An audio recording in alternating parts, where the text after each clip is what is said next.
Bonjour à tous. Alors, à qui s'adresse ce carnet calendrier Kalavidya? Ce carnet s'adresse à toute personne qui a envie de prendre soin d'elle, qui a l'élan de remettre la conscience dans sa vie et de se reconnecter à la nature pour retrouver sa propre nature. Donc, bien sûr, pour les pratiquants de yoga et les praticiens en Ayurveda, mais pas que. C'est vraiment un outil d'observation pour toute personne qui a envie de cheminer et de ramener de la conscience dans sa vie. Donc on l'a nommé Kalavidya. Kalavidya pourquoi? Kala c'est le temps et Vidya c'est la connaissance. Donc la connaissance du temps. La connaissance du temps, de ramener, de retrouver notre propre espace-temps avec le souffle, avec le Svaratantra, qui est la science du souffle au service de l'esprit. Vous découvrirez après les pratiques dans le carnet calendrier, mais c'est vraiment se remettre dans l'instant présent par le biais du souffle. Voilà. En Ayurveda, on considère 3 piliers de la santé, donc le fait de se nourrir, l'alimentation, l'activité physique, le repos, donc qui comprend aussi Nidra, le sommeil, et puis Brahmacharya. Alors Brahmacharya, qu'est-ce que c'est? C'est cheminer auprès de Brahma et comment adopter, quelle posture prendre pour rester dans une énergie de création. C'est-à-dire remettre de la conscience dans sa vie et garder sa posture juste pour se remettre dans son propre espace-temps. Dans ce monde où on court sans arrêt, on prend même plus le temps de respirer et puis après on a des problèmes digestifs et on ne comprend pas ce qui nous arrive, on ne sait même pas par quoi on en est arrivé là. Donc c'est à un moment appuyer sur le bouton pause, de fermer les yeux, de reprendre conscience de sa respiration, de ses sensations, qu'est-ce qui se joue en nous et voilà, et d'avancer et de faire ces liens. Donc cet outil-là, c'est vraiment un outil pour ça, un outil d'observation de soi par le souffle. On dit là où va le prana va le mental, là où va le mental va le prana.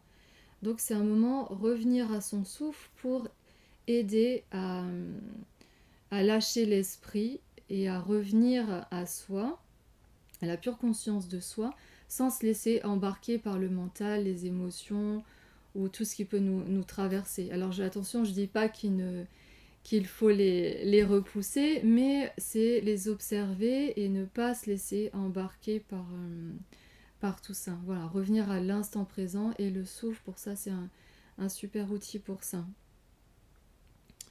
Voilà, donc qu'est-ce que vous allez trouver dans ce calendrier? Il y a à peu près une vingtaine de pages d'explications donc sur Brahma Muhurta. Brahma Muhurta, donc c'est un espace particulier dans la journée avec des qualités particulières qui sont propices à l'introspection. D'où l'observation du souffle, la pratique du souffle à ce moment-là pour commencer la journée, pour une journée déjà en conscience et en reliance avec les lois de la nature. Donc Brahma Muhurta, c'est un espace entre 48 minutes et 96 minutes avant le lever du soleil. Donc ça, vous aurez des explications et puis surtout, ça sera noté chaque mois, chaque semaine, les heures des Brahma Muhurta. Après, vous allez trouver des infos sur les saisons et intersaisons selon l'Ayurveda. Donc, autre que les saisons du calendrier grégorien, c'est comprendre la dynamique des saisons, qu'est-ce qui se joue dans le macrocosme, et du coup comprendre ce qui se joue dans votre microcosme en vous, pour mieux comprendre ce qui se passe à l'intérieur de vous aussi pendant les changements de saison, et d'adapter votre alimentation. Donc on parle des saisons, de la lune aussi, comprendre la dynamique de la lune, de la phase croissante, de la phase décroissante, qu'est-ce qui se passe dans l'énergie. Voilà, c'est vraiment une reliance à se relier au cycle de la nature et à son propre cycle, à vraiment venir s'observer. Et après, bien sûr, vous aurez la pratique du Svaratantra, avec pas mal d'explications. Une reliance aussi à se relier aux polarités, soleil, lune, chaud, froid, à ces deux polarités qui sont dans l'univers et aussi en nous, qui sont les deux faces de la même pièce, pardon.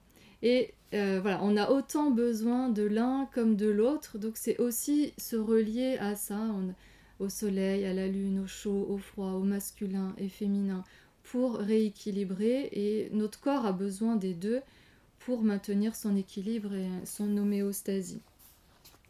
Donc vous aurez les légendes avec des petits codes couleurs, donc la légende des saisons avec le code couleur que vous allez retrouver mois par mois. Et chaque mois, donc là vous aurez un calendrier avec le code couleur des saisons comme je vous disais, les heures de Brahma Muhurta, et puis des petits symboles pour la lune, pour la narine gauche qui devra être active en heure de Brahma Muhurta, et le soleil pour la narine droite. Voilà, avec bien sûr les lunes, les horaires des lunes, voilà, et une page d'exploration pour marquer toutes vos pratiques également, toutes vos explorations. Voilà, merci pour votre écoute. Ragan dirogan satatan shaktan sheshakaya prashutana sheshan autu kamoha radidam jagana yopuva vedyaya namo sutasme.